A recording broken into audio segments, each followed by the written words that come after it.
అందరికి మరొకసారి ప్రైజ్లా విధంగా ఉదయకాల సమయంలో మనం ప్రభు సన్నిధిలో చేరి ఈ విధంగా మన వాక్యాన్ని ధ్యానించుకోవటానికి ప్రభు ఇచ్చిన కృపకై ఎంతగానో మనం మరొకసారి వందనాలు చెల్లించుకుంటూ ప్రభు దగ్గరికి వెళ్దాం. చక్కటి బైబిల్ని దేవుడు మనకు నిజంగా అనుగ్రహించినాడు.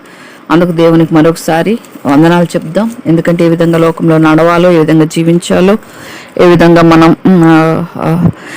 దేవునికి సమీపంగా అవ్వాలో, ఆయన ఆజ్ఞలు గైకొనాలంటే ఏం చేయాలో, ఇవన్నీ కూడా మనకు బైబిల్ గ్రంథంలో ఉన్నాయి. నిజంగా మనం చేయాల్సింది ఏం లేదు. బైబిల్ గ్రంథం ఎక్కువగా చదవటం, ఆ విధంగా జీవించినట్లుగా ప్రభు దగ్గర శక్తి కోరుకోవటం, ఈ రెండు చేసినట్లయితే మనము ఈ లోకంలో జ్ఞానం కలిగి జీవించగలుగుతాం. జ్ఞాన వాక్కులు ఎన్నో ఉన్నాయి మనకు బైబిల్ గ్రంథంలో. చాలామంది క్రొత్త నిబంధన చదవటానికి ఇష్టపడరు. ఎందుకంటే పాత నిబంధనని అంటే మనమని కాదు, బయట వాళ్ళు ఎక్కువగా అన్ని బైబిల్ విమర్శించే వాళ్ళు కూడా ఎక్కువ పాత నిబంధన తీస్తారు. ఎందుకంటే పాత నిబంధనలు అయితే ఏదో ఒక తప్పులు మోపొచ్చని. ఆ విధంగా పాత నిబంధన అది ధర్మశాస్త్రము, అది అర్థం కాదు. అది అంటే ఆ రోజుల్లో ధర్మశాస్త్రం ఇవ్వబడని దినాల్లో ఎన్నో జరిగినాయి. అవి పట్టుకుంటారు కొంతమంది. లోతు ఏం చేసినాడు, లోతు పిల్లలు ఏం చేసినారు, ఇది ఒక భూత పుస్తకం, పరిశుద్ధ గ్రంథం అని పేరే కానీ అంటారు. అంటే దేవుడు పరిశుద్ధ గ్రంథంలో దేవుడు పరిశుద్ధాత్ముడు ఏం చేస్తాడంటే ఏది మరుగు చేయడు. ఆయన వాటిని కూడా బయటికి తీసుకొచ్చాడు. అంటే చాటును చేసి వదిలేసినట్టు కాకుండా కొన్ని విషయాలు బయటికి తెచ్చినాడు. ఎందుకంటే అలా చేయకూడదు అని, దృష్టాంతంగా బుద్ధి కలగటానికి. ఆ విధంగా చేయకూడదు అనేది పక్కన పెట్టేసి దాన్నే తీసుకొని వస్తారు. నిజంగా ఆ దినాల్లో కూడా అంటే లోతు పిల్లలు అమాయకత్వం ఆ విధంగా తప్పు చేయించింది. ఎందుకంటే సొదొమ గొమొర్ర పట్టణం మాత్రమే నాశనం చేయబడింది. అంటే ఎందుకు చెప్తున్నానంటే, ఎందుకు బైబిల్ని ఆ విధంగా విమర్శిస్తారు అని అన్ని తెలియక వాళ్ళకి సగం తెలిసి సగం తెలియదు. అయితే వీళ్ళేమనుకుంటారంటే తల్లి వెనక్కి తిరిగి ఉప్పు స్తంభం కావటం ఒకటి, తల్లి పొరపాటు ఒకటి. వాళ్ళు అక్కడికి వచ్చినప్పుడు సొదొమ గొమొర్ర పట్టణం మాత్రమే కాదు, దేవుడు చెప్పిన స్థలానికి పోలేదు లోతు. అదొక డిసోబీడియంట్ చేసినాడు. ఆ పర్వతానికి లేదంటే నేను ఇక్కడే ఉంటాను, ఈ పర్వతం దగ్గరే ఉంటాను, అక్కడికి వెళ్ళాను, ఇక్కడే ఉంటాను అని డిసోబీడియన్స్ చేస్తారు. దేవుడు ఎక్కడికి వెళ్ళమంటే అక్కడికి వెళ్ళాలి, లేకపోతే వచ్చే పరిణామాలు ఇవి. ఇక చుట్టుపక్కల చూసినారు వాళ్ళు, లోతు చెప్పిన చోటికి, దేవుడు చెప్పిన చోటికి వెళ్లకుండా మరొక చోటను చూజ్ చేసుకున్నందుకు. ఎందుకంటే దేవుడు చెప్పినట్లుగా చేసిన వాళ్ళని మనం ఈరోజు చూడబోతున్నాం. అందుకు చెప్పని వ్యక్తి గుర్తొచ్చినాడు. ఆ విధంగా చేయటము, అక్కడ చుట్టుపక్కల ఎవరు కనిపించకపోవటం, అన్నీ నాశనం అయిపోయినవేమో అనుకున్నారు లోతు పిల్లలు. ఇక ఎవరు లేరు. అందుకే అక్కడ వాళ్ళ సంభాషణ కూడా అదే ఉంటుంది, మనతో కూడా పోవటం. ఎవరు లేరు కాబట్టి మనం తండ్రితో అన్నట్టుగా వాళ్ళు ఏదో పాపపు కోరికలు ఇచ్చలు నెరవేర్చుకోవటానికి చేయలేదు. ఎవరు లేరేమో భూమి మీద, మన వంశాన్ని ఉంచుకుందాం, మనల్ని రేపు చూడటానికి ఒక పిల్లలు కావాలన్నట్టుగానో ఎట్లనో వాళ్ళ అమాయకత్వము ఆ విధంగా చేసింది. అందుకే తల్లి యొక్క అవిధేయత, తండ్రి యొక్క అవిధేయత. తండ్రి కూడా అవిధేయుడే. దేవుడు ఒక చోట పొమ్మటలేదు, ఇక్కడే అదే మనం నేర్చుకోవాల్సిన లెసన్ ఏంటంటే, లెసన్స్ నేర్చుకోవటానికి ఇవన్నీ రాయబడతాయి. ఎందుకంటే దేవుడు ఏది చెప్తే అది చేయాలి, దేవుడు ఎక్కడికి పొమ్మంటే అక్కడికి చేయాలి. తర్వాత వచ్చే దుష్ప్రభావాలు దేవుడు చెప్పినట్లు చేయకపోతే మనం ఎదుర్కోవాల్సి వస్తుంది. లోతు అంటే బెస్ట్ ఎగ్జాంపుల్గా ఉన్న వాళ్ళు అంటే బ్యాడ్గా ఎగ్జాంపుల్గా ఉండేటట్లుగా అయిపోతారు. ఈ విధంగా మనం ఆ విధంగా ఉండకూడదు. ఒక దేవుడు చెప్పిన చోటుకి వెళ్తే ఆ విధంగా పిల్లలు చేసిండే వాళ్ళు కాదు. ఆ దినాల్లో తల్లిదండ్రుల పాపం ఆ విధంగా పిల్లలకి తరతరాలుగా చుట్టుకుంటూ వచ్చింది. అప్పుడు ధర్మశాస్త్రం లేదు ఆ దినాల్లో, ఆ విధంగా చేసింది. కాబట్టి ఇవి బైబిల్ అర్థం కాని వాళ్ళు మాట్లాడే మాటలు ఏంటంటే తప్పు ఒక్కటి పట్టుకుంటారు, దాన్ని పట్టుకొని ఊగులాడుతూ ఉంటారు. ఏదేమైనప్పటికీ సృష్టి ఆరంభం నుంచి ఉంది ఆదాము హవ్వలే కాబట్టి ఆ దినాల్లో అట్లా జరిగిపోయినాయి వివాహాలు. అది పట్టుకొని అప్పుడు ఎట్లా జరిగిందంటే అది సృష్టి ఆరంభం, అది అప్పుడు ఎవరు లేరు కాబట్టి అప్పుడు అట్లా జరిగింది. ఇప్పుడు బోలెడు మంది వచ్చినారు. దేవుడు ఒక క్రమము నేర్పించినాడు, ఒక వరుస క్రమము, ఎవరెవరిని వివాహం చేసుకోవాలి ఏంటి అని దైవ చిత్త ప్రకారము దేవుని చిత్తాన్ని ఎరిగి చేసుకోవాలని ఎన్నో దేవుడు మనకు బోధిస్తూ వచ్చినాడు. అందుకే అన్యులకి మనం ఏమిస్తాం, సహజంగా క్రొత్త నిబంధనలే ఇస్తూ ఉంటాం కదా ఎవరికైనా ఇవ్వాలనుకుంటే. అందుకే ఇప్పుడు క్రీస్తు ఇప్పుడు మనం అనుసరించాల్సింది క్రీస్తు బోధ. ధర్మశాస్త్రం ప్రభు నెరవేర్చాడు, ధర్మశాస్త్రం ప్రభు కొట్టివేసినాడు మన నిమిత్తమై. ధర్మశాస్త్రంలో శాపాలన్నీ ఆయన తీసేసుకున్నాడు. మనం ఎక్కువగా బైబిల్ అర్థం చేసుకొని వాళ్ళకి చెప్పాల్సింది ఏంటంటే, క్రొత్త నిబంధనలు ఫస్ట్ చదవండి. క్రొత్త నిబంధనలు క్రీస్తు బోధ మొత్తం తెలుసుకున్నాక, జ్ఞానము వచ్చిన తర్వాత అప్పుడు పాత నిబంధనకు వస్తే పరిశుద్ధాత్ముడు మాట్లాడటం స్టార్ట్ చేస్తాడు. నిజంగా అదనమాట జరిగే విషయాలు. నిజంగా ఈ దినం కూడా మనం చూస్తే 4 క్యారెక్టర్లు వ్యక్తిగతంగా మనం మాట్లాడుకుంటాం. తర్వాత 5వదిగా ఇశ్రాయేలు ప్రజలు. నిజంగా ఇశ్రాయేలు ప్రజల్లో పరిపాలించిన రాజులందరిలో ఒక భయంకరమైన చెడ్డ రాజు, దుష్టుడు ఆహాబు. నిజంగా ఈ విధంగా ఆహాబు గురించి మనం ఈరోజు మాట్లాడుకుంటాం. ఏలియా గురించి మాట్లాడుకుంటాం, ఓబద్యా గురించి మాట్లాడుకుంటాం, యెజెబెల్ గురించి మాట్లాడుకుంటాం. వీళ్ళ నుంచి నేర్చుకోవాల్సిన పాఠాలు. మన ఓబద్యా, ఏలియాని చూస్తే మంచి విషయాలు నేర్చుకోవచ్చు. యెజెబెలు, ఆహాబు చేసిన చెడ్డ కార్యాలను బట్టి నిజంగా ఎంత భయంకరమైన ఇది ఎదుర్కోవాల్సి వచ్చిందో అది కూడా మనం చూసుకోవచ్చు. ఇవన్నీ ఎందుకు రాస్తారంటే బుద్ధి కలగటానికి. అంటే తప్పును దేవుడు తప్పుగానే చూస్తాడు, వాళ్ళు తప్పు చేశారు కాబట్టి దేవుడు దాన్ని మెచ్చుకోలేదు అని చెప్పటానికి పరిశుద్ధ గ్రంథంలో వివరించబడ్డాయి విషయాలన్నీ కూడా. కాబట్టి ఏదేమైనా మనం భయంకరమైన దినాల్లోనే ఉన్నాము. కానీ సృష్టి ఆరంభం నుండి కూడా, అంటే తర్వాత కొత్త నిబంధన కాలం వచ్చిన అపోస్తుల దగ్గర నుంచి వచ్చి కూడా, తర్వాత హిట్లర్ దినాల్లో కూడా, తర్వాత ఇంకా చూస్తే మనం ఎంతో మంది నుంచి వస్తే కూడా దేవుని సువార్తకు ఆటంకాలే వస్తున్నాయి. ఆటంకపరిచిన వాళ్ళు మరణించారు తప్ప దేవుని పిల్లలు అట్లా అట్లా అట్లా అట్లా కొనసాగుతూనే ఉన్నారు. దేవుని సువార్తను ఎవరు ఆపలేరు. అది వాళ్ళ తరం కాదు. ఎంతమందిని చంపుకుంటూ పోతే కొంతకాలం చూస్తాడు, కొంత టైం ఇస్తాడు. ఎందుకు దేవుడు చూస్తా ఊరుకుంటారు అనుకుంటాం మనం చాలాసార్లు. దేవుణ్ణి ప్రశ్న వేస్తూ ఉంటాం, ఎందుకు ప్రభా చూస్తా ఊరుకుంటాం అనేది. ఎందుకంటే వాళ్ళు కూడా దేవుని ప్రజలుగా టైం ఇస్తాడు దేవుడు. తర్వాత వచ్చి ఇంకా టైంలో కూడా నమ్మకపోతే అది భయంకరం. హిట్లరు సూసైడ్ చేసుకొని చచ్చిపోతాడు, తనకు తానుగా చంపేసుకుంటాడు తన ప్రాణాన్ని. ఎందుకంటే దేవుని ప్రజలను ఆ విధంగా బాధ పెట్టినాడు కాబట్టి. నిజంగా దేవుడు వాళ్ళ ఇచ్చకి అప్పచెప్పేస్తాడు కఠినపరుచుకునే వాళ్ళని. అందుకే దేవుడు వెంటనే పనిష్మెంట్ చేయడు. వెంటనే పనిష్ చేసుకుంటా పోతే భూమి మీద దేవుడు ఒక క్రూయల్గా కనిపిస్తాడు. దేవుడైనా ఏమీ అంత తప్పు చేసి వెంటనే చంపేస్తాడా అని అదొకటి అంటారు. అందుకే దేవుడు టైం ఇస్తాడు, మనకు దేవుడు స్వేచ్ఛనిచ్చినాడు. కాబట్టి ఈ విషయాలన్నీ మనం చూసుకొని చక్కగా దేవుణ్ణి మనం అర్థం చేసుకోవాలి. ఏ పరిస్థితి వచ్చినా మనం సనగకూడదు, గొనకూడదు. ఎందుకు ఆ పరిస్థితి వచ్చిందో పరీక్షించుకోవాలి. దేవుడు ఒకవేళ ఏదన్నా మన జీవితంలో శ్రమో, దుఃఖమో, కష్టమో, నష్టమో అనుమతించినప్పుడు దీనికి రీజన్ ఏంటి ప్రభా, దేనికి అనుమతించినాం అని చేసుకుని ఒకవేళ సరి చేసుకునేదైతే సరి చేసుకోవాలి. పరీక్షకి వస్తే నిలబడాలి. అది ఉన్నట్లయితే మంచి ప్రతిఫలం తర్వాత మనం చూస్తాం. దేవుని మీద సనిగి ఎవరు గెలిచిన వారు లేరు, దేవునితో పోరాడి గెలిచిన వారు లేరు. యాకోబు పోరాడి గెలిచును అంటే అది అంటే కొంత దేవుని చేతిలో ఓడిపోవాల్సిందే. దేవుడే ఎప్పటికైనా. అందుకే 24 ఇవ్వగొట్టాడు దేవుడు. సంపూర్ణంగా దేవుని దగ్గర అయిన తర్వాతనే గెలిపిస్తాడు దేవుడు. కాబట్టి ఆ విధంగా 24 విరగ్గొట్టడం జరుగుద్ది. కాబట్టి దేవుణ్ణి మనము గెలిపించే వరంగా ఉండాలి. దేవుని కొరకే రోషం కలిగి ఉండాలి. అదే ఇప్పుడు చెప్పుకోబోయే ఏలియా వలె, ఓబద్యా వలె కఠినమైన రాజుల మధ్యలో నిజంగా ఏలియాను కోరుకున్నాడు దేవుడు. నిజంగా అటువంటి వారంగా మనం కూడా ఉండాలని ప్రభు కోరుకుంటాడు. ఈ దినాల్లో ఉన్నప్పుడు భయపడకూడదు, ప్రభు నామాన్ని మనం దూషణ పాలు చేయకూడదు, సాక్షులుగానే నిలబడాలి. లేదు వదిలేసేయంటే వదిలేయకూడదు. దేవుణ్ణి చంపేస్తారో చంపేయండి, ఆగిపోయి పరలోకంలో ఉండొచ్చు. అంత తప్ప కాంప్రమైజ్ అయిపోయి నరకంలో ఉండటం కంటే యుగాలు ప్రభు కొరకు చనిపోవటమే మేలు. కాబట్టి ఆ విధంగా ఏలియా వాళ్ళు ఉన్నారు. మనం ఎంతకాలం భూమి మీద ప్రభు పని చేయటము, దేవుని చిత్తము దేవుని హృదయంలో ఉందో అంతకాలం ఖచ్చితంగా ఉంటాం. మరణానికి ఎప్పుడు భయపడకూడదు. మనం ఎలా మరణించాలో, ఎప్పుడు మరణించాలో ఆల్రెడీ దేవునికి తెలుసు.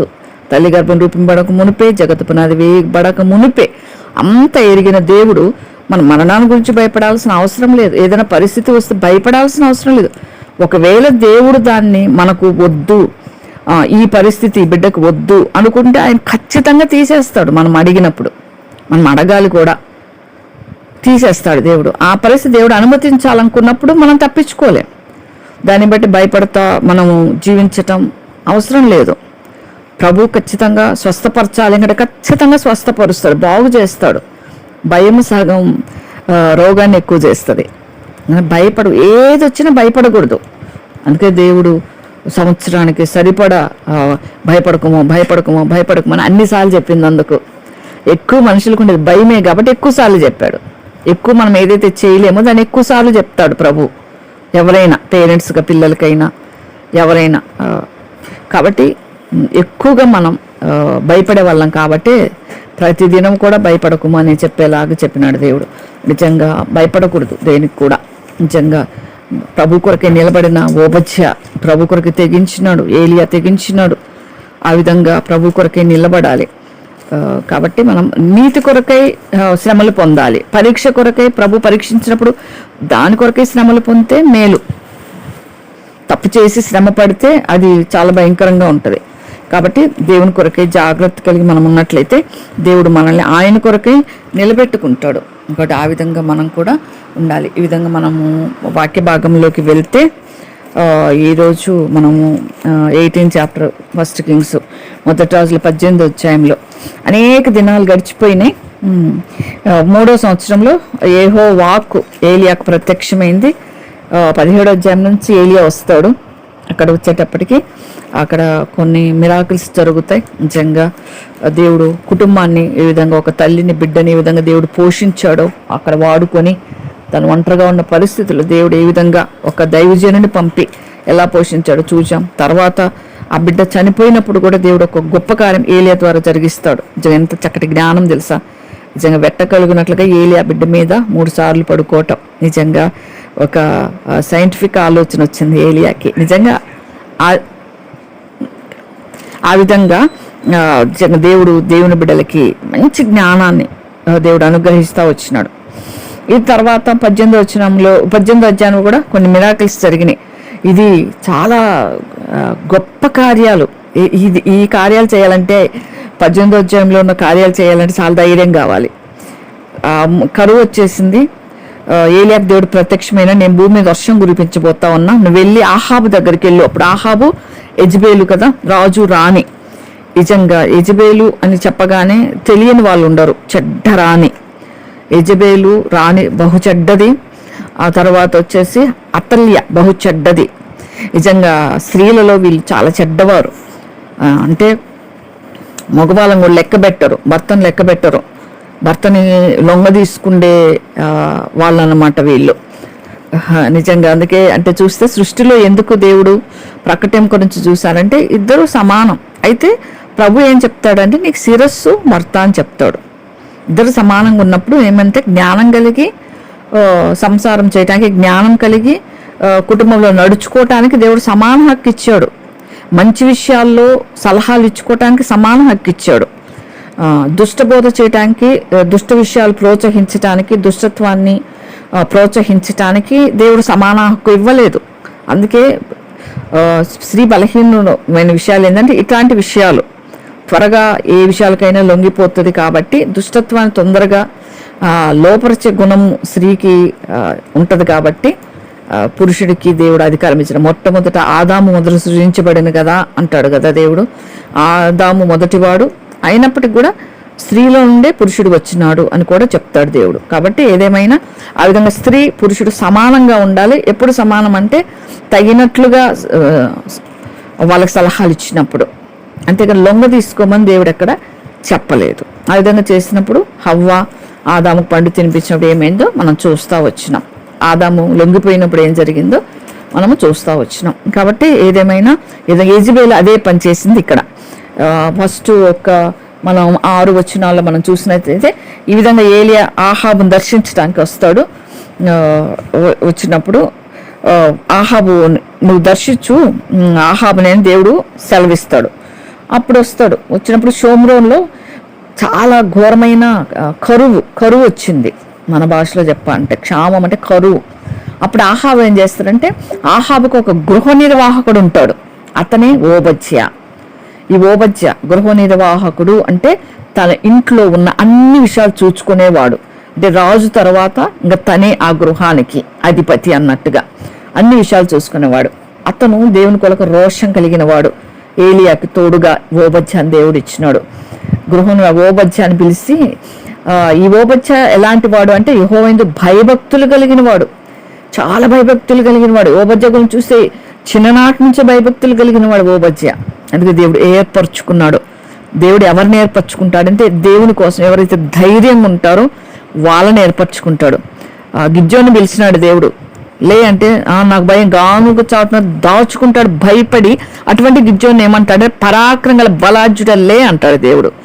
ఎప్పుడైతే పరాక్రమము ధైర్యం వస్తుందో వాళ్ళని వాడుకుంటాడు దేవుడు. తిరిగి వాళ్ళని దేవుడు వాడుకోలేడు. ఎందుకంటే భయం సగం చంపేస్తుంది మనిషిని. కాబట్టి భయపడకూడదు దేనికి కూడా. ఏదన్నా దేవుడు చూసుకుంటాడు అంతే. అంత గొప్ప దేవుణ్ణి కలిగి మనం భయపడుతున్నాం అంటే దేవుని చేతగానాలను చేసినట్టు. దేవుడికి చేత కాదు, ఒకవేళ నాకు ఏదన్నా అయిపోతుందేమో అని భయపడితే దేవుణ్ణి మనం చేతగాని దేవునిగా చేసినట్టు. అందుకే మనం ఎప్పుడు కూడా భయాన్ని చాలా దూరంగా పెట్టాలి. మనుషులు కొంత భయం వచ్చిన వెంటనే ప్రభు సహాయం కోరుకోవాలి. మనుషులుగా భయము అన్నీ వస్తాయి, భయము వస్తుంది, ఆందోళన వస్తుంది, కానీ మనం వెంటనే ప్రభు సహాయం కోరి దాని నుంచి బయటకు వచ్చేయాలి. అది బట్ ఈ విధంగా ఓబద్య దేవునిందులో భయభక్తులు కలిగిన వాడు. భయము భక్తి, ప్రభువుకు మాత్రమే భయపడాలి. ఏ పరిస్థితులకు మనం ఇంకా భయపడకూడదు. భయభక్తులు అంటే దేవునికి భయపడటం, దేవుని ఆజ్ఞలకు భయపడటం, మంచిగా నడుచుకోవటానికి జాగ్రత్త పడే విషయంలో భయపడటం, అది అన్నమాట. కాబట్టి ఈ యెజబెలు అనే ఆమె ఈ రాణి ఏం చేస్తుంటే దేవుని ప్రవక్తలందరినీ చంపేపిస్తూ ఉంటుంది. యెజబెల్ క్యారెక్టర్ ఏంటంటే దేవుని ప్రవక్తలను చంపటం. బయలుదేవతకు అస్తారోతు దేవతను పెట్టుకొని ఆమె మామూలుగా పూజించిందంటే కాదు. ఎందుకు దేవుడు విగ్రహారాధన వద్దంటాడు అంటే, మాకు చిన్నప్పుడు ఒక అంకుల్ మాకు సాక్ష్యం చెప్పినాడు మందిరానికి వచ్చి.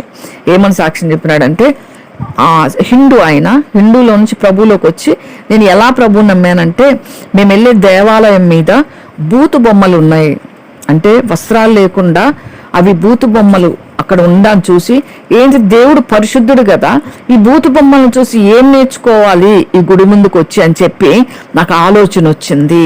తర్వాత నాకు ప్రభు గురించి తెలిసింది, ప్రభు ఎంత పరిశుద్ధుడో ఏ విధంగా ఉన్నాడో తెలిసింది. కాబట్టి నేను ప్రభు నమ్మాను అని చెప్పాను. మళ్ళీ ఒకసారి కూడా నేను జ్ఞాపకం చేస్తున్నాను, పాత నిబంధన అపవిత్రమైనది కాదు, ఆ విషయాలు ఆ విధంగా చేయకూడదు అని చెప్పడానికి రాసిన గ్రంథం ఈ పరిశుద్ధ గ్రంథం. పరిశుద్ధంగా జీవించండి అనటానికి బలహీనతలు రాశాడు తప్ప అది అపవిత్రమైన విషయాలను కూడా, లోకంలో జరిగే విషయాలే, మనుషుల మధ్యలో జరిగే కార్యాలు అవి కాదు అపవిత్రం. మనము అంటే సరి అయిన వస్త్రధారణ లేదు. అందుకే వస్త్రధారణ విషయం కూడా జాగ్రత్తగా ఉండాలి. ఈ రంగు వేసుకోకూడదు, ఈ రంగు వేసుకోవాలని చెప్పలేదు కానీ దేవుడు, కలర్ దేవుడు ఎప్పుడు చెప్పలేదు కానీ, అంటే నిండా వస్త్రం కప్పుకోవాలి అని చెప్పినాడు దేవుడు. ఒంటిని కప్పుకోవాలి, ఆ వస్త్రాన్ని ధరిస్తే ప్రభు సంతోషపడతాడు. యెజబెల్ చేసింది ఏంటంటే, ఆమె వస్త్రధారణ కానీ ఆమె వేషం కానీ అస్సలు బాగుండదు. అటు విపరీతమైన వస్త్రధారణ, తన శరీరాన్ని చూపించుకుంటే వస్త్రాలు వేసుకుంటుంది అని హిస్టరీలో ఉంటుంది. ఆమె భయంకరంగా పూజలు చేస్తూ, అంటే లస్ట్ అంటే దుష్టత్వాన్ని ప్రేరేపిస్తుంది, పాపానికి ప్రేరేపిస్తుంది ప్రజల్ని. తనను చూచి ఇతరులు పాపం చేసేలాగా వస్త్రాలు వేసుకుంటుంది. ఒక భక్తుడు చెప్తూ అన్నాడు, మనము నిండుగా వస్త్రాలు వేసుకుంటే ఎవరన్నా మనల్ని చూసి పాపపు తలంపులు తలస్తే అది ఆ పాపము నీ మీద ఉండదు. నీ వస్త్రధారణ ద్వారా నువ్వు ఒళ్ళు చూపించుకున్నట్టు ద్వారా ఎవరైనా పాపము తలంపులు తలిస్తే ఆ పాపం నీ మీద ఉంటుంది. కాబట్టి మనల్ని మనం కాపాడుకోవాలి. మనల్ని మనం కప్పుకుంటూ ఉంటే అప్పుడు దేవుడు మన మీద ఉంచాడు. యెజబెలు ఆ విధంగా చేయకుండా తన వస్త్రధారణ భయంకరమైనది, పాపానికి రెచ్చగొట్టేదిగా ఉంటుంది. అంతేకాదు భయంకరమైన విగ్రహ పూజలు చేస్తూ ఆహాబం చేసుకున్నప్పుడే బయలుని తెచ్చేసుకుంది అక్కడి నుంచి విగ్రహాన్ని. అన్యురాల్ని విగ్రహం చేసుకున్నాడు ఆహాబుకు దేవుని విషయాలు తెలుసు, కానీ యెజబెలు చేసుకున్నాక పూర్తిగా పాడైపోయాడు. మొదటే అతడు దుర్మార్గుడు, దుష్టుడు. యెజబెలు చేసుకున్నాక పూర్తిగా దుష్టత్వంలోకి వెళ్ళిపోయిన వాడు ఆహాబు.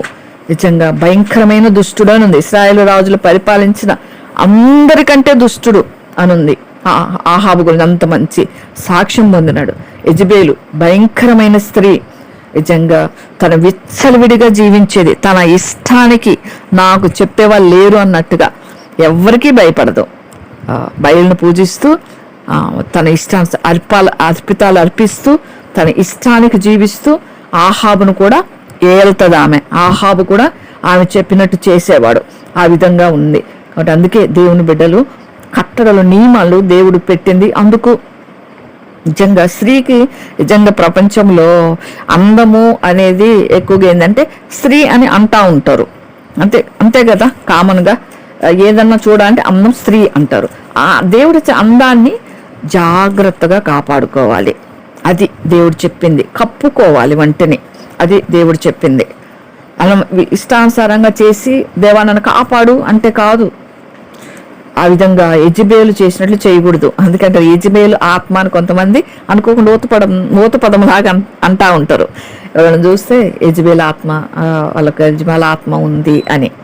అది ఎవరైనా సరే, స్త్రీ కానీ పురుషుడు కానీ, యెజబెలు ఆత్మ ఉండకూడదు. అంటే దేవుణ్ణి ఎరగలేదు అస్సలు. ఆమె విగ్రహాల ప్రేరేపించటం, చెడుగుకి ప్రేరేపించటం, ఇతరులతో పాపం చేయటానికి ఎవరు ప్రోత్సహించినా వాళ్ళు యెజబెలు ఆత్మే. నిజంగా ఇతరుల పాపం చేయటానికి ప్రోత్సహించేది, ఎంకరేజ్ చేసేది యెజబెలు. నిజంగా అటువంటి భయంకరమైందనమాట. అయితే ఈ టైంలో అక్కడ ఓబద్యా ఉన్నాడు. దేవునిందులో భయభక్తులు కలిగిన ఓబద్యా ఇటువంటి దుష్టుల మధ్యలో గృహ నిర్వాహకుడుగా ఉన్నాడు వాళ్ళకి. అయితే ఈ ఓబద్యా చేసిన మంచి పని ఏంటంటే, అక్కడ ఈమె యెజబెలు చేసేది అంటే ప్రవక్తలు కనిపిస్తే వాళ్ళని చంపేయటం. ప్రవక్తలు దేవుని మాటలు, పరిశుద్ధమైన మాటలు చెప్తే ఆమెకు నచ్చదు. ఆమె ఇష్టానికి జీవించాలి కాబట్టి దేవుని వాక్యం చెప్తే ఆటంకపరిచే వారిని కూడా యెజబెలు ఆత్మ అంటారు. కాబట్టి దేవుడు గురించి చెప్తాము నచ్చదు కాబట్టి చాలా మంది ప్రవక్తను చంపేస్తా ఉంటే ఓబద్యా చూసినాడు కదా, అక్కడే ఉన్నాడు కదా గృహ నిర్వాహకుడుగా. ఏం చేసినాడంటే ఒక 100 మంది ప్రవక్తల్ని, దేవుని ప్రవక్తలని ఏం చేసినాడంటే ఒక గుహలో దాచిపెట్టినాడు. 50 మందిని ఒక చోట, ఇంకొక 50 మందిని 50-50 సపరేట్ చేసి 2 గుహల్లో వాళ్ళని పెట్టేసి వాళ్ళకి ఆహారము ఇస్తూ పోషిస్తూ వచ్చినాడు. నిజంగా ఎంత ధైర్యం కదా ఓబద్యాకి, చాలా ధైర్యం. ఎక్కడి నుంచి వచ్చింది ఆ ధైర్యం అంటే దేవుడిచ్చినాడు తన ప్రవక్తల్ని కాపాడుకోవటానికి. తనకున్న ధైర్యాన్ని దేవుని కొరకై ఇంకా బలపరిచి వాడుకున్నాడు ఓబద్యాని. నిజంగా ఆ టైంలో ఆహాబు అంటే చాలా భయం ఓబద్యాకి. తర్వాత చూస్తాం ఏలియా ఓబద్యా మధ్య వచ్చే సంభాషణలో. అంటే ఎంత భయం అంటే, అమ్మో ఈ విషయం ఆహాబుకు తెలిస్తే నా సంగతి ఏంది అంటాడు. నేను ఇక్కడికి వచ్చినానని ఆహాబుకు పోయి చెప్పుపో ఓబద్యా అంటాడు ఏలియా కింద వచ్చిన వాళ్ళు. అమ్మో ఆహాబుకు తెలిస్తే ఆహాబు సంగతి నీకు తెలీదా, నన్ను చంపేయాలని చూస్తున్నావా అంటాడు. అంటే ఏ మాత్రం ప్రవక్తను దాచిపెట్టినట్టు తెలిసిన యెజబెలు కానీ ఆహాబు కానీ ఓబద్యాను బతకనివ్వరు, చంపేస్తారు. నాకెందుకులే గొడవ అనుకోలేదు ఓబద్యా. తన నమ్మకంగా ఉన్నాడు. అంటే దేవుణ్ణి బట్టి ధైర్యంగా చంపేస్తే చంపేని, నా దేవుని ప్రవక్తని నేను కాపాడుకుంటా అని కాపాడుకున్నాడు ఓబద్యా. ఎంత మంచివాడు. చంపేశాడు దేవుడు, చంపలేదు ఓబద్యాని. నిజంగా ఓబద్యాలు చాలా మంది ఉన్నారు. మనం ధైర్యంగా ఉంటే ఏ మరణం మన మీదకి రాదు. ప్రభు అనుమతి లేకుండా రాదు అది. అందుకే ప్రభు ఎంతగానో ఓబద్యాన్ని నిలబెట్టుకున్నాడు. ఆ దినాల్లో మొత్తం 13 మంది ఓబద్యాలు ఉన్నాడు. ఇక్కడ ఒక ఓబద్యా ఉన్నాడు. 13 మందిలో ఈ ఓబద్యా ఒకడనమాట. ఈ విధంగా ఆ విధంగా ఉన్నప్పుడు పోషిస్తూ వచ్చినాడు. తర్వాత ఆహాబు వచ్చేసి ఏమంటాడంటే ఓబద్యాతో, దేశంలో ఉదకధారలన్నిటినీ, నదులన్నిటినీ చూసేసి పశువులన్నిటినీ పోగొట్టుకోకుండా గుర్రాలని, కంచరగాడితల్ని ప్రాణంతో మనం కాపాడుకుందాం. మనకు గడ్డేమన్నా దొరుకుద్దేమో, వీటిని కాపాడుకోవటానికి తెలుసుకోమని ఓబద్యాకి ఆజ్ఞిస్తాడనమాట. వాళ్ళు ఆ దేశం అంతటా సంచరించాలని మరొక చోట పోయి ఆహాబు ఒంటరిగా ఒకవైపు, ఓబద్యా ఒంటరిగా ఇంకొక వైపు వెళ్తారు. ఓబద్యా నువ్వు ఒక చోటుకి వెళ్ళు, నేను ఇంకో చోటుకి వెళ్తా, ఈ పశువుల్ని కాపాడుకుందాం. గుర్రాల్ని, గాడిదల్ని, పశువుల్ని నమ్ముకున్నవాడు ఆహాబు. దేవుని నమ్మలేదు ఆహాబు. కాబట్టి వీటిని నమ్ముకొని ఆహాబు దారి ఆహాబుది, యెజబెలు దారి యెజబెలుది. కాబట్టి చెరొక దారి అన్నమాట ఇది. వీళ్ళు అటు ఇటు వెళ్ళినప్పుడు సరే ఇంకా రాజు చెప్పిన మాట వినాలి కదా, వెళ్తాడు ఓబద్యా. వెళ్ళినప్పుడు 7వ వచనం నుంచి మనము చూస్తే ఓబద్యా మార్గంలో వెళ్తా ఉంటే ఏలియా వస్తాడు. ఏలియా ఎదుర్కొని ఓబద్యా ఏలియాను గుర్తుపట్టి ఏం చేస్తా అంటే నమస్కారం చేస్తాడు. నిజంగా ఓబద్యా ప్రవక్తలంటే చాలా గౌరవం ఓబద్యాకి. నిజంగా నమస్కారం చేస్తున్నాడు. రాజు తర్వాత రాజు చెప్పాలంటే ఒక విధంగా ఓబద్య. అట్లాంటి వాడు తగ్గించుకొని దేవుని ప్రవక్తలు కాపాడమే కాకుండా ఏలి ఎదురుపడగానే ఏలియాని ఎక్కి నమస్కారం చేస్తాడు. నా ఏలి వాడవైనా ఏలియావు నీవే కదా అని అడిగినప్పుడు ఏలి అంటాడు నేనే అని చెప్తాడు. అప్పుడు ఈ విధంగా వాళ్ళ మధ్య సంభాషణ జరుగుద్ది. అప్పుడే అంటాడు ఓబద్యాతో ఏలియా, నేను ఇక్కడ ఉన్నానని ఆహాబుకు నువ్వు చెప్పాలి. అప్పుడు ఓబద్యా ఇందాక చెప్పిన మాటలు, నేను చావాలని దాస్తున్నా, నేను ఆహాబు చేతికి నీవు అప్పగింపనేలా, నేను చేసిన పాపమేంది, నీ దేవుడు యెహోవా జీవంతోడు నేను చిక్కించుకున్న వల్ల నా ఏళ్ళు వాడు దూతలను పంపించిన జనం ఒకటైనా లేదు, రాజ్యం ఒకటైనా లేదు, అతడు ఇక్కడ లేడని అతను చూడవలనని వారు ఆయా జనముల చేత రాజ్యం చేత ప్రమాణం చేయించి వచ్చిరి. నిజంగా జనాల్ని పంపాడంట, దూతల్ని పంపాడంట ఆహాబు ఒక్క ఏలియా కోసం, ఒక్క దైవజనుడైన ఏలియా కోసం. ఎంతమంది కావాల్సి వచ్చింది? నిజంగా దేవుడు ఒక్కడు మనతో ఉంటే ఏ జనము ఎవ్వరు ఏం చేయలేరు. అది ఏలియాని చూసి మనం నేర్చుకోవాల్సింది. ఏలియా ఆహాబు అంతా చూడమన్నాడంట. రాజు ఒక మాట సెలవిస్తే వాళ్ళు పని అయిపోయేదాకా ఊరుకోకూడదు, వాళ్ళు పట్టుకొని రావాల్సిందే ఏలియాని. కానీ దొరికిచ్చాడు దేవుడు. తన పని అయ్యే వరకు దేవుని బిడ్డను దేవుడు నిలుపుకుంటాడు. తన పని దేవుని బిడ్డల విషయంలో ముగించే వరకు ఆయన ఏ కీడు రానియడు.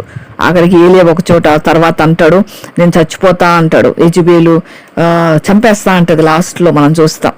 అప్పుడు దేవుడు అక్కడికి వెళ్ళి ప్రార్థన చేస్తా బదరి వృక్షం దగ్గరికి వెళ్ళి, ఎందుకు దేవుడా నన్ను ఆ యెజెబెలు చేతకు అప్పగించొద్దు, నన్ను తీసేసుకుంటాడు. కానీ మరణం చూడకుండానే ఏలియా వెళ్ళిపోయినాడు. నిజంగా అది గొప్ప విషయం. కాబట్టి దేవుడు ఏర్పరచుకున్న వారు భవిష్యత్తు దేవుని చేతిలో ఉంటుంది. దేవునికి మనం ఎంత లోబడతామో అంతగా ప్రభు మనల్ని కాపాడుకుంటాడు కూడా. ఏ రాజు ఏం చేయలేడు, ఏ అధికారులు ఏం చెయ్యలేరు, ఏ రాణి ఏం చేయలేదు. నిజంగా అంతగా దేవుడు కాపాడుకునేవాడు. అందుకే ఏలియాకు దేవుని బట్టి ధైర్యంగా నిలబడ్డాడు. ఎంతమంది ఎత్తుకున్నా పర్వాలేదు, నేనే వచ్చినానని చెప్పుపో నువ్వు. ఆహాబు యెహోవా జీవంతోడు అంటాడు ఏలియా ఓబద్యాతో. యెహోవా జీవంతోడు, నువ్వు వెళ్ళి ఆహాబుతో చెప్పు ఏలియాని వచ్చినాడని.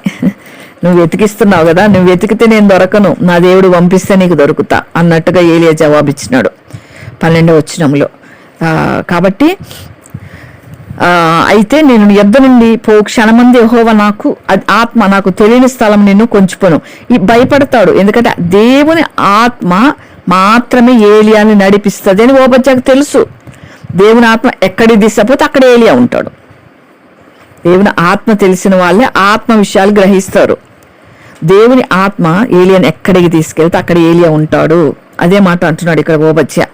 నిజంగా దేవుని చేతిలో ఒక సాధనం ఏలియా. దేవుడు ఏ చెప్తే ధైర్యంగా చేసేవాడు ఏలియా.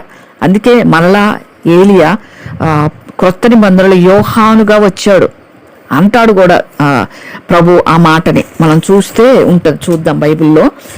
ఒక మాట చదివించి నేను మ్యాక్సిమం త్వరగానే ముగించడానికి ట్రై చేస్తాను. పెద్ద చాప్టర్ అనుకోవద్దు, మొత్తం తొందరగా చూద్దాం. ఈ మత్తయి సువార్తలో 11వ అధ్యాయంలో ఉంటుంది. స్త్రీ కనిన వారిలో బాప్తిస్మిచ్చి యోహాను కంటే గొప్పవాడు పుట్టలేదని నిశ్చయంగా మీతో చెప్పుచున్నాను అని చెప్తా ఉంటాడు దేవుడు శిష్యులకి. ఆయన పరలోక రాజ్యంలో అల్పుడైన వాడు అతని కంటే గొప్పవాడు అని యోహాను గురించి చెప్తాడు. ఏలియాను గురించి దేవుడు ఒక చోట ఏం చెప్తాడంటే ఏలియా కూడా మీ వంటి మనుషుడే అని కూడా చెప్తాడు.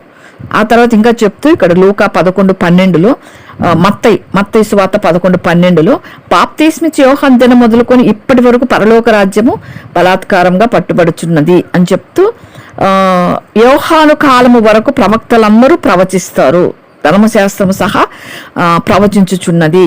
ఈ సంగతి అంగీకరించుటకు మీకు మనస్సుంటే రాబో ఏలియా ఇతడే, వినుటకు చెవులు కలవాడు వినుగాక. రాబోవు ఏలియా ఇతడే. యోహానే మరణం లేకుండా కొనిపోబడ్డాడు దేవుని దగ్గరికి. మళ్ళా యోహానుగా వచ్చి హేరోదు చేతిలో, అదే రాజు చేతిలోనే చంపబడ్డాడు. ఏ రాజుల దగ్గర అయితే రోషంగా ఏలియా ఉన్నాడో తిరిగి అదే రాజుల దగ్గర రోషం కలిగి జీవించి తన ప్రాణాన్ని కూడా లెక్క చేయలేదు ఏలియా. ఎందుకంటే ఏలియాకి అంత ధైర్యం ఉంది కాబట్టి 2 మారులు ప్రభువు వాడుకున్నాడు. యోహానికి ఏలియా ఆత్మ దేవుడు ఇచ్చినాడు. ఏలియాగా యోహానుగా ఏలియా ప్రత్యక్షమైనాడు అని చెప్పొచ్చు. కాబట్టి ఆ విధంగా మనం చూసుకోవాలి. ఈ విధంగా ఏలియా చెప్తాడు యోహానుకి, ఓబద్యాకి. చెప్పిన తర్వాత నీ దాసుని నేను బాల్యము నుండి యెహోవా యందు భయభక్తులు కలవాడును అని చెప్తా ఉన్నాడు. ఓబద్యా నిజంగా బాల్యం నుండి భయభక్తులు కలిగిన వాడు కాబట్టే అంత ధైర్యంగా ఉన్నాడు. అందుకే మన పిల్లల్ని మనం చిన్నప్పటి నుంచి దేవుని వాక్యంలో పెంచాలి. ఆశామాషగా పిల్లల్ని వదిలేయకూడదు. అందుకే పిల్లలు తప్పిపోయినారు అంటే 90% తల్లిదండ్రుల బాధ్యత ఉంటుంది. 90%. ఒక 10% ఏమన్నా వాళ్ళ మూర్ఖత ఉండొచ్చేమో కానీ చిన్నప్పటి నుంచి పిల్లలకి ఆ బీజంలాగా వేయాలి. నిజంగా ముస్లిమ్స్ని చూసి మనం రోషన్ తెచ్చుకోవచ్చు. వాళ్ళు చిన్నప్పటి నుంచి మసీదులకు తీసుకెళ్ళి ఆ యొక్క మొత్తం కూడా వాళ్ళు ఖురాన్ అంతా కూడా నేర్పిస్తారు. మనం బైబిల్ ఎంతగా పిల్లలకి నేర్పించామో మనకు తెలియదు. అందుకే చిన్నప్పుడే మొక్కై వంగనిది మానై వంగున, ఆ తర్వాత దేవుడు కలుగు చేస్తే తప్ప ఇంకా రారు వాళ్ళు దారిలోకి. అప్పుడు మనం ప్రార్థన చేసి మోకాళ్ళు వేసి, ఓ ప్రవ్వా వీళ్ళు చేస్తున్నారు కానీ పోతారేమో, వీళ్ళు మూర్ఖులైపోయినారు ప్రవ్వా అని మనం అప్పుడు కన్నీరు పెట్టి వేదన పడి అప్పుడు బాధలు బదులుగా చిన్ననాటి నుంచి భయభక్తులతో పెంచుకుంటే చాలా మంచిది. సండే స్కూల్ నుంచే, అంత వయసు నుంచి, చిన్నప్పటి నుంచే జ్ఞానం ఊహ కందినప్పటి నుంచే ప్రభువు గురించి మనం చెప్తా ఉంటే అది నాటుకొని పోతుంది. ఆ యొక్క ప్రభు యొక్క పరిశుద్ధత, గొప్పతనం, ప్రభు కొరకు ఏ విధంగా నిలబడాలో, ప్రభు కొరకు ఏ విధంగా ధైర్యంగా ఉండాలి. ధైర్యం నూరిపోయాలి. అమ్మో అక్కడ బూచోడు ఉన్నాడు, అక్కడ పోవద్దు, అక్కడ చీకటి ఉంది, అక్కడ దయ్యం ఉంటుంది అని పిల్లలు మాట వినకపోతే ఇవి మాట్లాడుతూ ఉంటాం మనం. భయం పోయకూడదు పిల్లల హృదయాలు. ఎప్పుడు కూడా ధైర్యాన్ని నింపాలి. నువ్వు ఎక్కడిపైన వేసేంటాడు పో అనాలి. నిజంగా అంతగా నిజంగా ప్రభు కొరకే మనం నిజంగా ఒకసారి సండే స్కూల్ చిన్న పాప దగ్గరికి వచ్చి కరెంటు పోయింది, లైట్ పోయింది అంటే లోపల ఆ పాప పోయింది, కరెంటు పోయింది. బయటకు వచ్చి అంటుంది నాతోటి, ఆంటీ నాకు ఏసై ఉన్నాడు, నేను భయపడలేదు. అదే అన్నమాట. అట్లా మనం చెప్తా రావాలి ఆ విధంగా. అంటే అంత చిన్న మాట, ఒక్కసారి చెప్పిన మాట అంత జ్ఞాపకం పెట్టుకుంటారు పిల్లలు. మనం అనుకుంటాం పిల్లలు మర్చిపోరు. పిల్లలు అస్సలు ఏదన్నా ఒక్క చెప్తే అస్సలు మర్చిపోరు. వాళ్ళు చివరిదా జ్ఞాపకంలో పెట్టుకుంటారు. కాబట్టి మనం పిల్లలు ఉన్నప్పుడే చిన్ననాటి నుంచి భయభక్తులు కలిగిన వాడు ఓబద్యా ఆ విధంగా పెంచుకోవాలా. నిజంగా ఇంకేమంటాడంటే, యెజబేలు యెహోవా ప్రవక్తలను హతము చేయించుండగా నేను చేసింది నా ఇల్లువాడి నీకు వినబడింది కదా. యెహోవా ప్రవక్తల్లో 100 మందిని గుహ 50 మంది చొప్పున దాచి అన్నపానములు ఇచ్చి వారిని పోషించితిని. అప్పుడు ఆహాబు నన్ను చంపునట్లుగా నీ ఏలివాని దగ్గరికి పోయి, ఇప్పుడు ఆహాబు నన్ను చంపునట్లుగా నీ ఏలివాని దగ్గరికి పోయి ఏలియా ఇచ్చట ఉన్నాడని చెప్పుమని నీవు నాకు ఆజ్ఞించుచున్నావే అని మనవి చేయగా, నెమ్మదిగా తగ్గింపుతో అంటున్నాడు ఇక్కడ ఓబద్యా.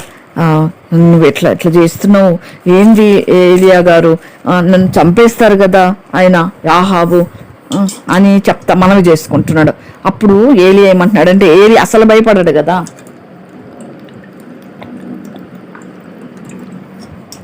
ఏలియా ఏమంటున్నాడంటే, ఎవని సన్నిధిని నేను నిలవబడి ఉన్నానో ఇశ్రాయేల్ దేవుని రాజ్యంతో నిజంగా ఇదనమని నేను ఆహాబుని దర్శిస్తా.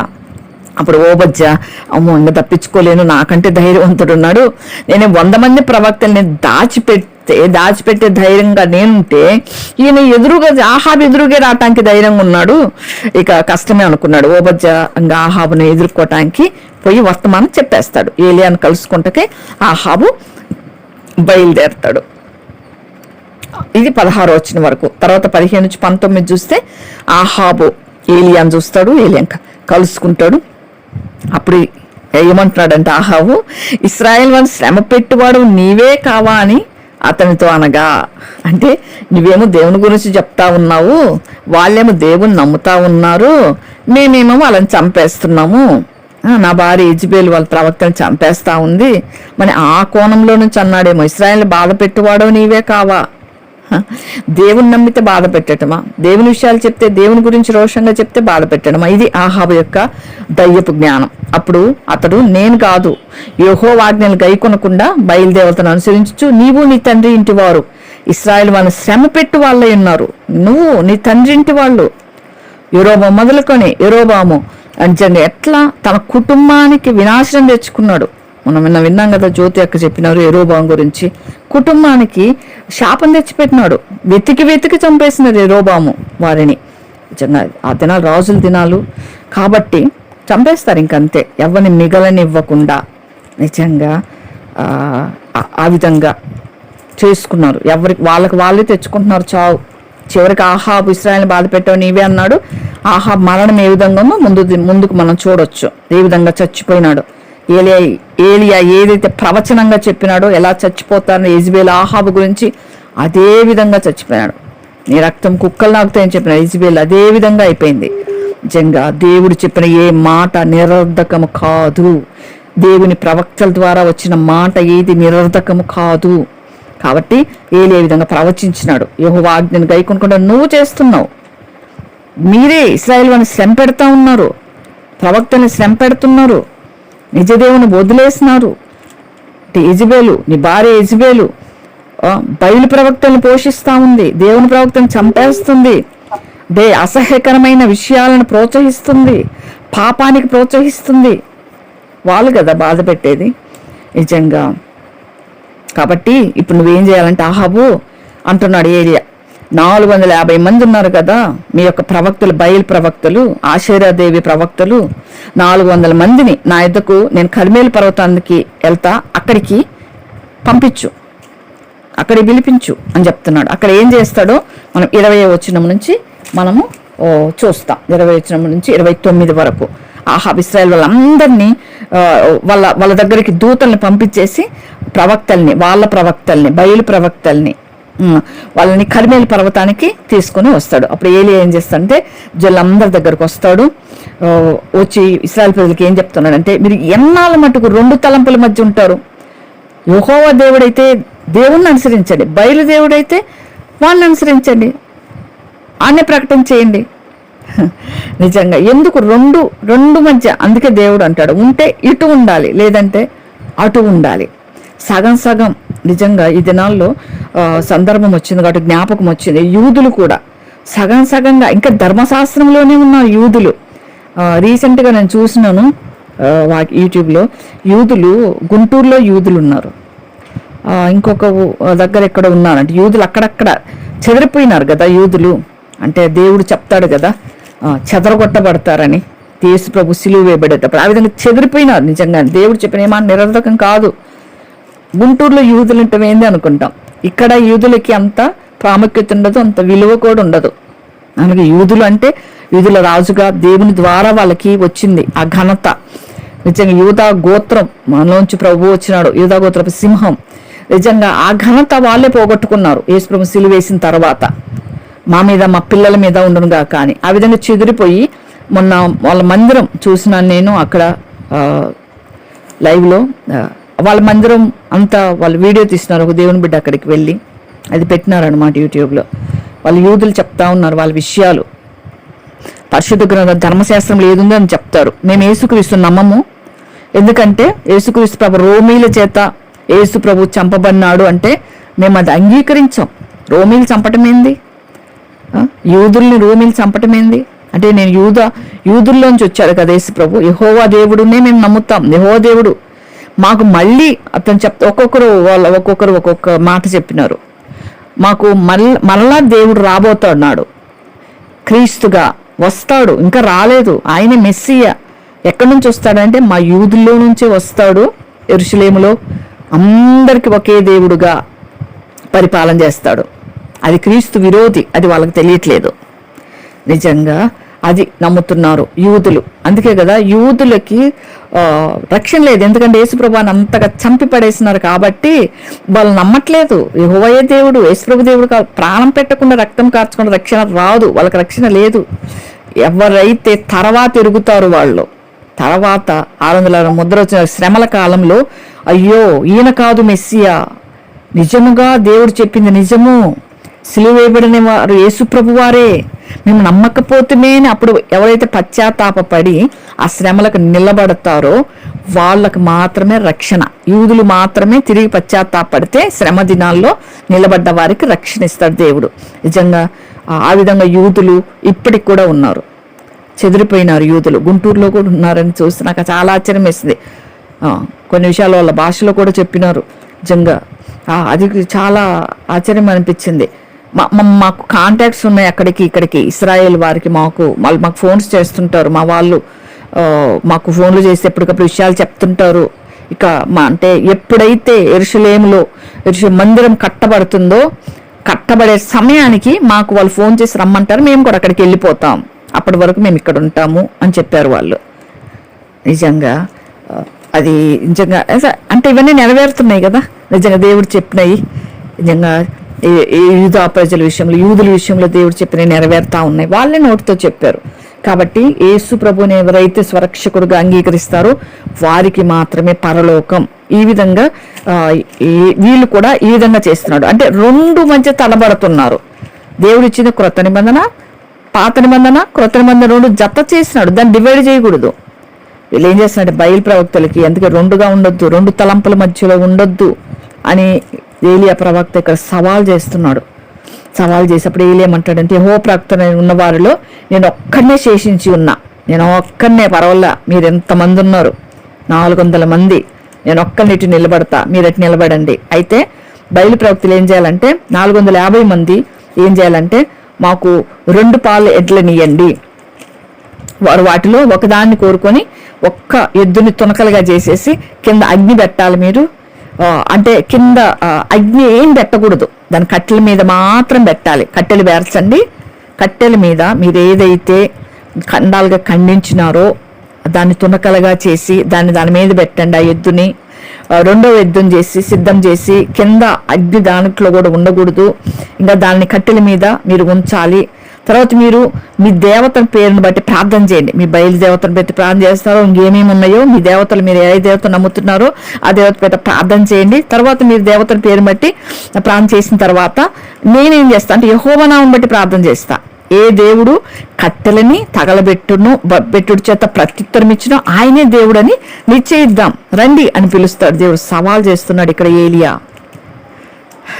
నిజంగా ఈ మాట మంచిది అని జనులందరూ కూడా ఒప్పుకుంటారు. అప్పుడు ఏలియా బయలు ప్రవక్తను పిలుస్తాడు, మీరు చాలా మంది ఉన్నారు కదా, మీరే ఫస్ట్ మీరు చేయండి, ఎక్కువ మంది మీరున్నారు కాబట్టి మీరు చేయండి అని ఆ విధంగా ఏలియా చెప్పినట్లుగా వాళ్ళు ఎద్దుని తీసుకొని కోరుకొని ఒకదాన్ని సిద్ధం చేసుకొని వాళ్ళ దేవతల పేరు బట్టి ప్రార్థన చేస్తూ ఉంటారు. అది ఏ అగ్ని రాదు, అగ్ని కింద వేయలేదు కదా, అగ్ని రాదు, అగ్ని దానంతటి రావాలని చెప్పినాడు ఏలియా.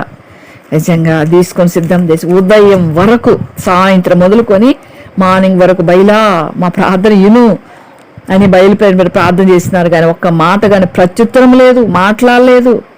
పలిపెట్టిన గంతులేస్తున్నారు. ఇంక వాళ్ళు రోషం కదా ఎక్కువ, తమ శరీరాలను కోసుకుంటున్నారు. వచ్చి మాట్లాడు, దహించు, నువ్వు దేవుడు అని చెప్పు అని. అప్పుడు మధ్యాహ్నం అయిపోతుంది. అంటే ముందు రోజు సాయంత్రం నుంచి మరో రోజు మధ్యాహ్నం వరకు. అప్పుడు ఏలి అంటాడు, వాడు దేవుడు ఉన్నాడా, పెద్ద కేకలు, ఎంత ధైర్యం కదా ఏలియాకి. నిజంగా దేవుడా అంటే ఇది ఏలియా ఆత్మ. ఈ దినాల్లో చాలా మంది ధైర్యంగా దేవుని కోసం నిలబడే వాళ్ళని ఏలియా ఆత్మ అంటారు. ఈ విధంగా దేవుని కోసం ధైర్యంగా నిలబడతారు. కేకలేండి. ఒకవేళ ధ్యానం చేస్తున్నాడేమో, దూరంగా ఉన్నాడేమో, ప్రయాణంలో ఉన్నాడేమో, నిద్రపోతున్నాడేమో, లేపవలసిందేమో అని ధైర్యంగా వాళ్ళతో మాట్లాడుతున్నాడు ఏలియా. నిజంగా వాళ్ళు ఇంకా గట్టిగా కేకలేస్తా రక్తం గారేదాకా వాళ్ళ మర్యాద చొప్పున కత్తులతో శస్త్రములతో దేహాలను కోసుకుంటా ఉన్నారు. ఈ దినాల్లో కూడా ఆ విధంగా చేస్తారు. అందుకే దేవుడు విగ్రహారాధన వద్దన్నాడు. విగ్రహారాధన మేక తలని ఇట్లా నోటితో కొరికి దాని రక్తం దాగి గందరగోళం చేస్తూ ఉంటారు. పిల్లలు చూస్తే భయపడిపోతారు. అవన్నీ నిజంగా అవి ఎరగట్లేదు వాళ్ళు. ఇవన్నీ ఇక్కడ నుంచే వచ్చినాయి. సృష్టికర్త వచ్చి ఈ యొక్క సృష్టి ఆరంభం తర్వాత నోహు దినాలు తర్వాత వచ్చింది విగ్రహారాధన. ఆ విగ్రహారాధన తెచ్చిపెట్టిన వాడు నోవహు దినాల తర్వాత వచ్చిన వాడు నిమ్రోదు విగ్రహారాధన స్టార్ట్ చేసింది. బైబిల్లో నుంచే వచ్చింది విగ్రహారాధన, కొత్తగా వచ్చింది కాదు. ఇప్పుడు కొత్తగా దేవుళ్ళు పెట్టుకుని అవే దేవుళ్ళు అని నమ్ముతా ఉన్నారు. ఏం చేయలేరు వాళ్ళని. మనం దేవుని కోసం ఖచ్చితంగా నిలబెట్టం తప్ప అంతకు మించి ఏం చేయలేం. ప్రభు వాళ్ళ కొరకు ప్రేమతో మనం ప్రార్థించాలి, ప్రేమతో చెప్పాలి. అక్కడ నుంచే నిమ్రోద్ దగ్గర నుంచి విగ్రహాల నుంచి ఇప్పటికీ చేస్తూ ఉన్నారు. ఇవి వాళ్ళు చేసేవి. తర్వాత ఓబద్య అటుగా వెళ్తూ ఉంటాడు. సారీ, అప్పుడు ఈ విధంగా చేస్తాను. ఇప్పుడు ఏలియా ఏం చేస్తాను, 30వ వచనం నుంచి మనం 35 వరకు చూద్దాము. అప్పుడు ఏలియా ఏం చేస్తాను, నా దగ్గరికి రండి అని అందరికి చెప్పి అతని దగ్గరకు వచ్చినప్పుడు జనులందరూ తన దగ్గరకు వస్తారు, వాళ్ళ ప్రవక్తలు, ఇశ్రాయేలు ప్రజలందరూ కూడా. అతడు ఆ కింద పడిపోయిన యెహోవా బలిపీఠాన్ని ఫస్ట్ బాగు చేస్తాడు. ఏలియా చేసింది తన బలిపీఠాన్ని బాగు చేసినాడు. దేవునికి అర్పణ అర్పించాలంటే బలిపీఠము బాగు చేయాలి. పాడైపోయిన బలిపీఠం, పాడైపోయిన మన హృదయం, దుష్టత్వం చుంచిన హృదయం, యేసుప్రభు వారికి బలి అర్పిస్తూ ఉంటాం కదా, మన హృదయంలో నుంచి వస్తుంది ఆ బలి అర్పణ, ఆరాధన, స్తుతులు, దాన్ని బాగు చేసుకోవాలి. ఏలియాకు అంత గొప్ప జయం ఎట్లా వచ్చిందంటే బలిపీఠాన్ని బాగు చేసినాడు ఫస్ట్. అందుకే దేవుడు ఏలియా ప్రార్థన అంతగా విన్నాడు. బలిపీఠం బాగు చేసి, కింద పడేయని బలిపీఠాన్ని లేపి బాగు చేసి, అక్కడి నుంచి యెహోవా వాక్కు ప్రత్యక్షమైంది. నిజంగా మన హృదయం సరిగా ఉంటేనే దేవుడు మన హృదయంలో సరిగా పని చేయగలడు. మన హృదయాన్ని మస్టుతో నింపుకొని పడవేయబడి పాపములో పడేసుకొని మన ఆలోచనల తలంపులు మన హృదయాన్ని చెరిపేసుకుంటే ప్రభు మన ద్వారా కార్యాలు చేయలేడు. ప్రభు కొరకు ధైర్యంగా నిలబడాలంటే మన హృదయాన్ని ధైర్యంగా బాగు చేసుకుని ఉండాలి. దేవుని కొరకు ఏదేమైనా నేను ప్రభు కొరకు నిలబడతాను అని ఒక స్థిరమైన తీర్మానంతో ఉండాలి. అది ఏలియా చేసింది. ఇక్కడ బలిపీఠాన్ని బాగు చేసినాడు. ఈ నామం ఇశ్రాయేలు వాగ్దానం యాకోబు సంతతి గోత్రం లెక్క చొప్పున 12 రాళ్ళని తీసుకురండి, ఒక క్రమాన్ని తీసుకొచ్చినాడు. బలిపీఠాన్ని బాగు చేసి నిజంగా ఈ యొక్క గోత్ర లెక్క చెప్పిన ఒక 12 రాళ్ళని తీసుకున్నాడు. ఆ రాళ్ళ చేత యెహోవా నామములో ఒక బలిపీఠం కట్టించినాడు.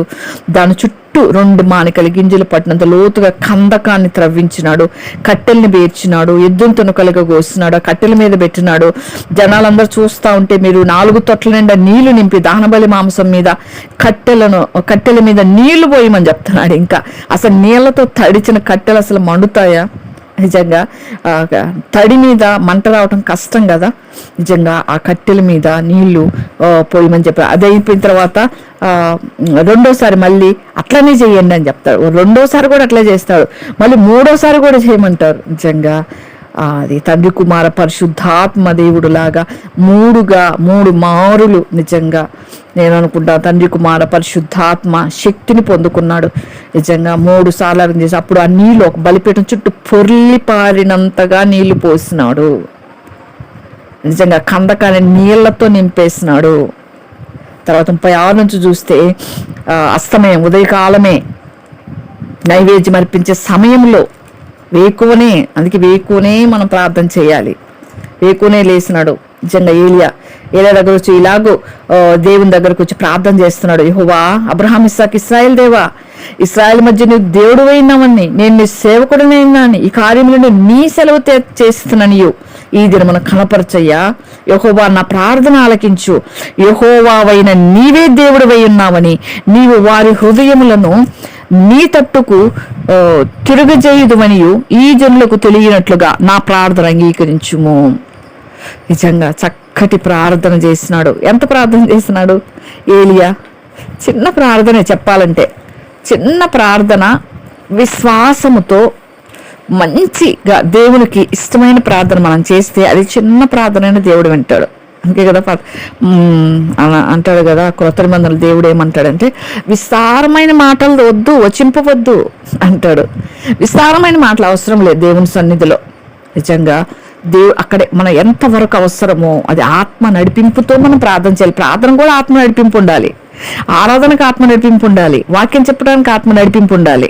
ఈ విధంగా మనము దేని సమయానికి ఆ సమయం మనం ఉపయోగించుకోవాలి. ఆ విధంగా ఏలియా చక్కటి ప్రార్థన, యేసు ఒకసారి ప్రార్థన చేసినాడు. రొట్టెలు పట్టుకొని ఆకాశం వైపు కళ్ళెత్తి ఆశీర్వదించుము తండ్రి అని ప్రార్థన చేసినాడు. వెంటనే ఆశీర్వదించబడినాయి.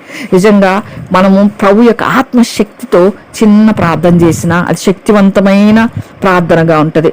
కాబట్టి ఆ విధంగా ప్రార్థన చేసి ఏలియా యెహోవా అగ్ని ప్రార్థన చేస్తుంటేనే 38వ వచనంలో అతడు ఈ లాగున ప్రార్థన చేయుచుండగా యెహోవా అగ్ని దిగి దహన బలి పశువులను, కట్టెలను, రాళ్లను, బుగ్గిలు దహించి కందకమందున్న నీళ్లను ఆరిపోజేసిన. నీళ్లు కూడా ఆరిపోయినాయి. నీళ్లలో గంధకం. నిజంగా దేవుడు తలుచుకుంటే ఏదైనా చేయగలడు, ఎందుకంటే సృష్టి ఆయనది.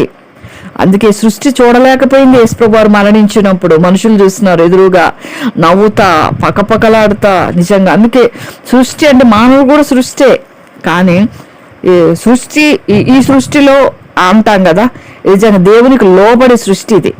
మానవుడి సృష్టే కానీ దేవునికి లోబడని సృష్టి మానవుని సృష్టి. లోబడింది ఏదన్నా భూమి మీద సృష్టిలో ఉందంటే మనిషే. నిజంగా సృష్టి అంతా కూడా చూడలేకపోయింది. ఆ విధంగా ఏదైనా చేయగలడు దేవుడు. అందుకే అగ్ని వచ్చి దహించని దేవుడు ఒక మాట ఆజ్ఞాపించుంటాడు, అగ్ని దహించేసింది. అప్పుడు 39:40 చూస్తే అంతటి జనులందరూ దాన్ని చూసి సాగిలపడి యెహోవాయే దేవుడు, యెహోవాయే దేవుడు కేకలు వేసిరి. అప్పుడు ఏలియా ఒక్కని కూడా తప్పించుకోకుండా పోనీయకుండా బయట ప్రవక్త అందరిని పట్టుకోండి అని చెప్తాడు. అని సెలవిచ్చినప్పుడు జనులు వాళ్ళని పట్టుకున్నప్పుడు ఏలియా కీషోను వాగు దగ్గరికి వాళ్ళని తీసుకొని పోయి అక్కడ వాళ్ళని వధించేస్తాడు. నిజంగా ఇక శేషము కూడా లేకుండా వారి ద్వారా ఇతరులకి అది మళ్ళీ పాకకుండా, ఎందుకంటే జనులు చూస్తూనే ఉంటారు, మళ్ళీ మళ్ళీ తప్పిపోతారు. ఎందుకంటే ఆహాబు ఊరుకోడు, యెజెబెలు ఊరుకోదు, మళ్ళీ వాళ్ళని రెచ్చగొట్టి ఇశ్రాయేలు మీదకి చెడగొట్టడానికి పంపిస్తారు. కాబట్టి అంతటి లేకుండా చేసినాడు ఏలియా.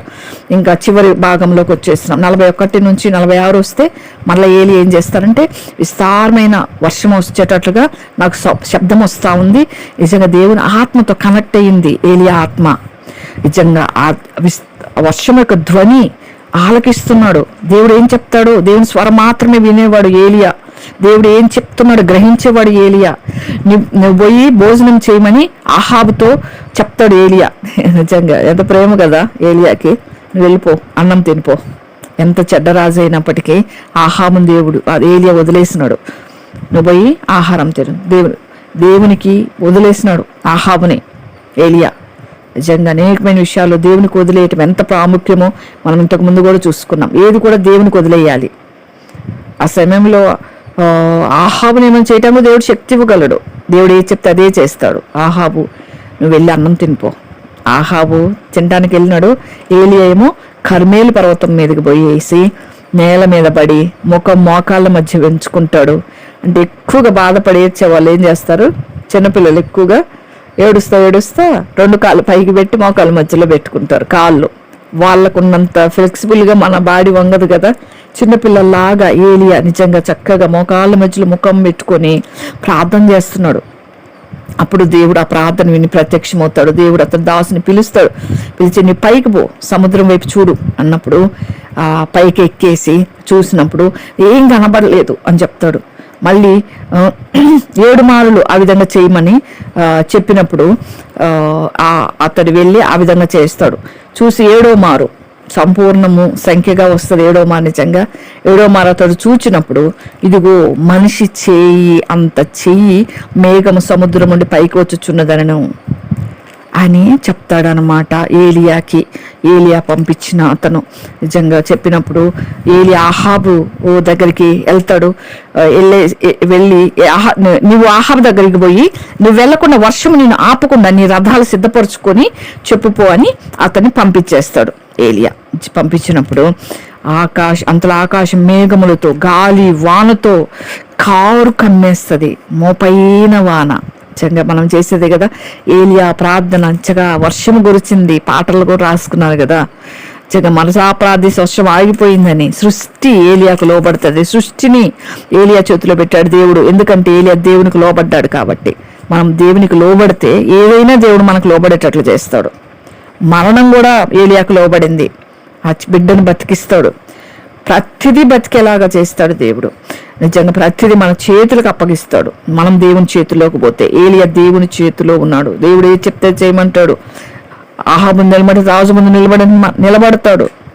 ఏది చేయమన్నా చేస్తాడు. నిజంగా ఆహాబు రథం ఎక్కి యెజ్రెయేలుకు పోతాడు. యెహోవా హస్తము ఏలియాను బలపరచగా, దేవుని హస్తం మనను బలపరిస్తే ఏమవుద్దంటే ఏలియాను చూసి నేర్చుకోవచ్చు. అతను నడుము బిగించుకొని ఆహాబు కంటే ముందుగా పరిగెత్తుకొని పోయి యెజ్రెయేలు గుమ్మమున వద్దకు వచ్చాను. నిజంగా రన్నింగ్ రేస్ పోటీలు పెడతా ఉంటారు కదా. మేము కాలేజీలో ఉన్నప్పుడు కూడా గర్ల్స్ మాత్రమే ఉండేవాళ్ళం కాబట్టి మేము పార్టిసిపేట్ చేసేవాళ్ళం. స్కూల్స్లో, కాలేజ్లో రన్నింగ్ రేస్ పోటీలు పెట్టేవాళ్ళు. రన్నింగ్ రేస్ పోటీ పెడితే ఏలియా గెలిచాడనొచ్చు. ఆహాబు గుర్రాల కంటే వేగంగా ఏలియా పోయినాడు. ఎందుకంటే దేవుని హస్తము ఏలియాను బలపరిచింది. నాడు మిగించుకున్నాడు, పరిగెత్తినాడు. ఎంత రన్నింగ్ వేసింది, గుర్రాల కంటే ముందు పోయినాడు. నమ్మశక్యమా? ఎంత స్పీడ్గా పరిగెత్తాయి తెలుసా గుర్రాలు. ఆహాబు కంటే ముందు నిజంగా అక్కడికి వెళ్ళిపోయినాడు. యెజ్రెయేలు గుమ్మమునొద్దకు వచ్చాను. గుమ్మమున దగ్గర నిలబడ్డాడు ఏలియా. నిజంగా ఎంత మంచి ఏలియా కదా. ఇంతకంటే మనం చెప్పుకోలేం. తర్వాత ఇంకా చాలా వస్తుంది ఏలియా గురించి, యెజ్బేలు గురించి, ఆహాబు గురించి. ఇంకా ముందు దినాలు చాలా ఉన్నాయి తెలుసుకోవటానికి. ఈ విధంగా దేవుడు ఏలియా, ఓబద్యాని దేవుని ప్రజల కొరకే వారు దేవుని ప్రవక్తను కాపాడటానికి, యెజబేలు చేతిలో చనిపోకుండా కాపాడటానికి ఓబద్యాని వాడుకున్నాడు. అదే విధంగా ఏలియాని ఇశ్రాయేలు ప్రజల మధ్య యెహోవాయే దేవుడు అంటానికి ఏలియాని దేవుడు బలపరిచి వాడుకున్నాడు. ఏలియా లోబడ్డాడు దేవునికి, ధైర్యంగా నిలబడు. పొరపాటు అంటే అల్ప విశ్వాసం అంటే కార్యం జరగదు అక్కడ. సంపూర్ణ విశ్వాసం. ఆవగింజంత అంటే అంత ఆవగింజంత సైజు కాదు అక్కడ. ఆవగింజనంట మనం ఇట్లా గిచ్చినా అది పగలదు. అంటే అది మొత్తము ఒకే భాగంగా ఉంటుంది. అది అంటే సంపూర్ణ విశ్వాసం. నా దేవుడు చెప్పినాడు, నేను చేస్తున్నా. ఇంతమంది 450 మంది ఆహాబు ఒకవేళ నేను ఓడిపోతే నన్ను తుత్తి నీళ్ళుగా చేస్తాడు అని తెలుసు ఏలియాకి. కానీ నా దేవుడు చేయమన్నాడు కాబట్టి ఖచ్చితంగా అగ్ని వచ్చి దీన్ని దహించేస్తుంది. నీళ్లు కుమ్మరించి అన్ని చేస్తే కూడా అగ్ని వచ్చి దహిస్తే అంతగా సవాల్ తీసుకున్నాడు. ఏలియా సవాలుగా నిలబడ్డాడు దేవుని కొరకై. దేవుడు ఏలియాని తన మహిమ నిమిత్తమై గెలిపించుకున్నాడు. నిజంగా చాలా గొప్ప విషయం. కాబట్టి ఆ విధంగా ఓబద్యావలే దేవుని ప్రజలను మనము కాపాడుకోవాలి. కష్టాల్లో ఉంటే కాపాడుకోవాలి, ఇబ్బందుల్లో ఉంటే కాపాడుకోవాలి. ఏదున్నా మనం పట్టించుకోవాలి. చాలా మంది సేవకులు అనబడే వాళ్ళు కూడా ఏం చేస్తూ ఉంటారంటే ఎప్పుడన్నా ఫోన్ చేస్తే ఎవరమ్మా మీరు అని అడుగుతారు. ఎంత వింతగా అంటే పేరు చెప్పినా కూడా ఎవరు అంటే అంత ప్రార్థన చేయరన్నమాట. అంటే ఒక 100 మందిని, 200 మందిని, 300 మందిని గుర్తు చేసుకునే వాళ్ళము ఏం ప్రార్థన చేస్తాం, ఏం సేవ చేయగలుగుతాం? ఒక్కసారి మనకు పరిచయం అయితే గుర్తుండిపోవాలి దేవుని బిడ్డలుగా. దేవుడు ఇస్తాడు జ్ఞానం, జ్ఞాపక శక్తి. అంటే మనం ప్రార్థనే చేయటం లేదని వాళ్ళ గురించి. నిజంగా దేవుడు ప్రార్థించడానికి దైవజనులు పెడితే ప్రార్థన చేయడానికి ఎవరు అంటే ఇంక ఏం చెప్పగలం? ఆ విధంగా ఉన్నాయి. కొంతమంది ఆ విధంగా ఉంటారు, అందరూ కాదు. కొంతమంది ఒక్కసారి చూస్తే చాలా గుర్తుపెట్టుకుంటారు. నిజంగా మాకు మందిరానికి ఒక అన్న వస్తారు శాలెం మందిరం నుంచి. ఎప్పుడో ఒకసారి నన్ను అంటే పరిచయం చేసుకున్నాను. ఇట్లా స్టెల్లా నాన్న ప్రైస్లా ఎప్పుడు కనిపించిన అట్లే గుర్తుపెట్టి నేనే ఆశ్చర్యపోయా. నేను గుర్తున్నానా అంటే VBSలో పాటలు పాడావు కదమ్మా, నువ్వు గుర్తున్నావు. నాకు చాలా ఆశ్చర్యం వేసింది. అది పెద్ద నన్ను చూడలేదు అసలు ఉల్పీడి మీద. నిజంగా అంతగా దేవుని బిడ్డలకి అట్లా గుర్తు పెట్టుకొని ప్రార్థనలు చేయాలి. నిజంగా అక్కడ ఆ విధంగా మనం ఉండాలి దేవుని ప్రజలుగా. నిజంగా ఏలియా దేవుని శక్తి మీద ఆనుకున్నాడు. దేవుని యొక్క సాధనం, దేవుని యొక్క ఏమంటారంటే వెపన్ ఏలియా. అందుకే దేవుడు అంతగా కాపాడుకున్నాడు. అంటే ఏలియాలాగా మనం ఉంటామా అంటే ఖచ్చితంగా. స్త్రీలలో కూడా ఉన్నారు. మిరియాం ఉంది, దెబోరా ఉంది. యుద్ధాలు చేపించింది దెబోరా, న్యాయాలు తీర్చింది చెట్టు కింద కూర్చొని. హుల్దా ప్రవక్త్రి, ఇంకా నోవధ్య అనే ప్రవక్త్రి ఉంది. యెషయా భార్య, ఆమె ప్రవక్త్రిని చేసుకున్నాడు యెషయా. అన్న అని ప్రవక్త్రి ఉంది లూకాసు వార్తలు. యేసు ప్రభు పుట్టిన దినాల్లో ప్రవక్త్రులు కూడా ఉన్నారు. దేవుడు ఎవరినైనా వాడుకోవచ్చు. స్త్రీ అని పురుషుడని భేదం లేదు. దేవుని దృష్టిలో దేవుడు మనకు కూడా ఒక్కొక్క పాత్ర ఇస్తాడు. ఆ పాత్ర మనం నమ్మకంగా ఉండాలి. ఏలియా వలె, ఓబద్యా వలె ఆ విధంగా ఉండినట్లుగా పరిశుద్ధాత్మ దేవుడు మనకు సహాయం చేయను గాక.